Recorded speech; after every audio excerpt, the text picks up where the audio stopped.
Dobry dzień, witam všetkých bardzo serdecznie w postępnym dzieleku na jego pomyślnego kalendarium. No i mamy 18 tydzień roku, od 30 łyże kwiata do 6 maja. No i zaczynamy od maja, 1 maja, w 1846 roku dziejanie zaczęła banowa linia ze Szczecina do Stargardu. W 1921 roku Senat Wolnego Gardu Gdańsk przejął Łebrzyści i kompetencje Gdańskiego magistratu, stające się równocześnie organa samorządowej administracji.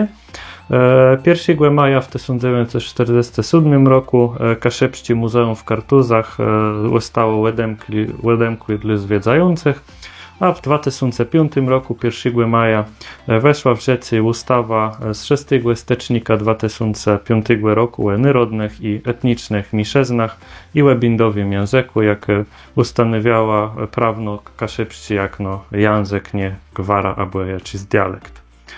3 maja w 1660 roku był mir w Łelewie między Rzeczpospolitą a Szwecją, no i król Jan III Kazimierz zrzekł się prawa do szwedzkiego tronu, a Polskę zatrzymała dziel Inflant.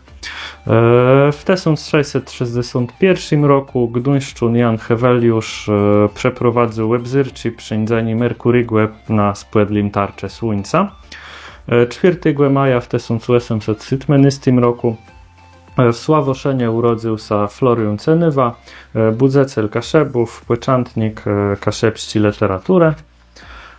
5 maja w 1343 roku polski król Kazimierz III Wielgi podpisał z pomyślnymi książętami Błogosława V, Barnima IV a Warcesława V zdreszena z czerwonym procem księżyckiemu zakonowi.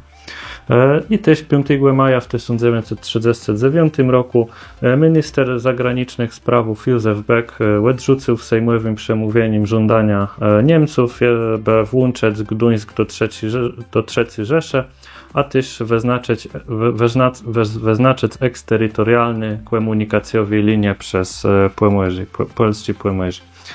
6 maja w 1277 roku Trzebiatów na zapadnym Pomorzu mstył Sagarda.